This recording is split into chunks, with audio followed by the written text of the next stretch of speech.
क्या तुम अंतहीन स्क्रॉलिंग से थक चुके हो, स्नूज बटन दबाने से और अपने सपनों को फिसलते देखने से? क्या होगा अगर मैं तुम्हें बताऊं कि इतिहास के सबसे महान मनों में से एक के पास तुम्हारा आलस्य मारने का अंतिम हथियार है? स्वामी विवेकानंद की शिक्षाएं, आलस्य छोड़ो पर आलस्य को मारो, यह सिर्फ मोटिवेशन नहीं है, यह तुम्हारी आत्मा के लिए एक क्रांति है। अगले कुछ मिनटों में मैं उनके मुख्य संदेशों, घातक उद्धरणों और उन एक्शन स्टेप्स को तोड़कर बताऊंगा जिन्होंने लाखों को बदल दिया है। अपनी आंतरिक आग को जलाने के लिए तैयार हो? आओ इसे वायरल बनाए साथ में।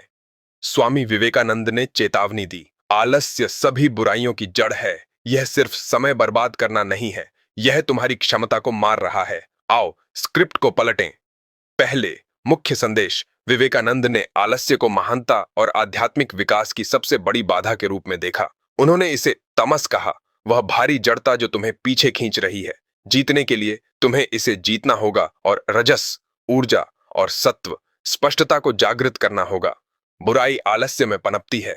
एक निष्क्रिय मन नकारात्मकता और ठहराव को आमंत्रित करता है, लेकिन यहाँ पावर मूव है। इसे आत्मनियंत्रण और कार्रवाई से पार करो। जैसा उन्होंने कहा, सभी सांसारिक स्नेहों के बंधन को काटो, आलस्य से परे जाओ और तुम्हारे साथ क्या होता है इसकी चिंता से परे जाओ। कोई बहाना नहीं, यह तुम्हारा जागने का कॉल है। अब उनकी मुख्य शिक्षाएं।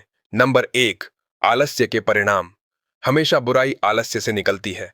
यह तुम्हें नकारात्मकता के प्रति कमजोर बनाता है, तुम्हारे जीवन को ठहराव के गड्ढे में बदल देता है। निष्क्रिय, तुम दुख को आमंत्रित कर रहे हो, आलसी के लिए जगह नहीं, नर्क में भी नहीं। नंबर 2, ऊर्जा और आत्मनियंत्रण। खुद को मास्टर करो, जड़ता को मारकर उठो, अपना कंधा पहिए पर रखो। डर स्वाभाविक है, लेकिन हार मानना वह तुम्हारा चुनाव है। जब तुम कार्य करते हो, ब्रह्मांड तुम्हारे साथ चलता है। नंबर 3, तमस से बचना। शांति को मंदता से भ्रमित मत करो। तमस आलस्य का छद्म है, इसे सत्व से जीतो।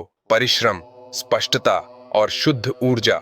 नंबर 4, निष्क्रियता की निंदा। विवेकानंद ने निष्क्रिय जीवन को कटुता से भुना।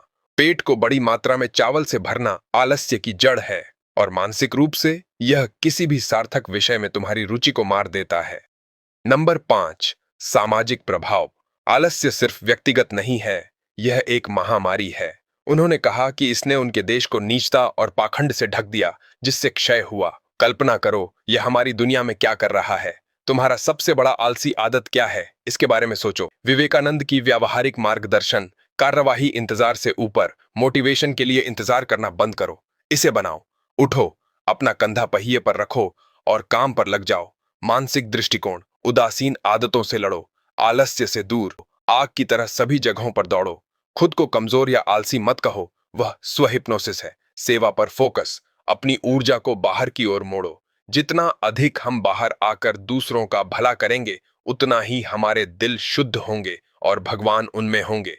बार बार प्रयास, असफल फिर से प्रयास करो। आदर्श को 1000 बार पकड़ो, और अगर तुम 1000 बार असफल हो तो एक बार और प्रयास करो। उनके आग वाले उद्धरण, जिन्हें जीने के लिए हमेशा बुराई आलस्य से निकलती है। शांत व्यक्ति वह नहीं है जो मंद है। तुम्हें सत्व को मंदता या आलस्य से भ्रमित नहीं करना चाहिए। आलस्य, नीचता और पाखंड ने देश की पूरी लंबाई और चौड़ाई को ढक दिया है। मानसिक आलस्य हमें विषय में सभी जीवंत रुचि खोने पर मजबूर करता है।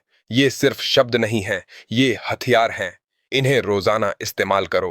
त्वरित सारांश, आलस्य बुराई की जड़ है। तमस को गतिविधि और शांति से पार करो। खुद को कभी कमजोर मत कहो, ऊर्जा फैलाओ, दूसरों की सेवा करो और असफल होने पर भी प्रयास जारी रखो।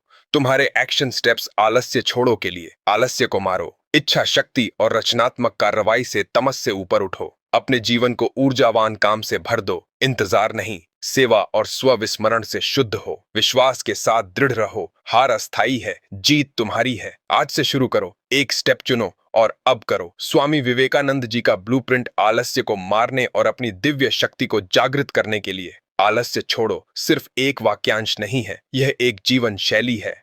ऊर्जा, प्रयास और सेवा के माध्यम से तुम उन ऊंचाइयों तक पहुंचोगे जिनकी तुमने कभी कल्पना नहीं की। एक शक्ति बनो और हार मत मानो।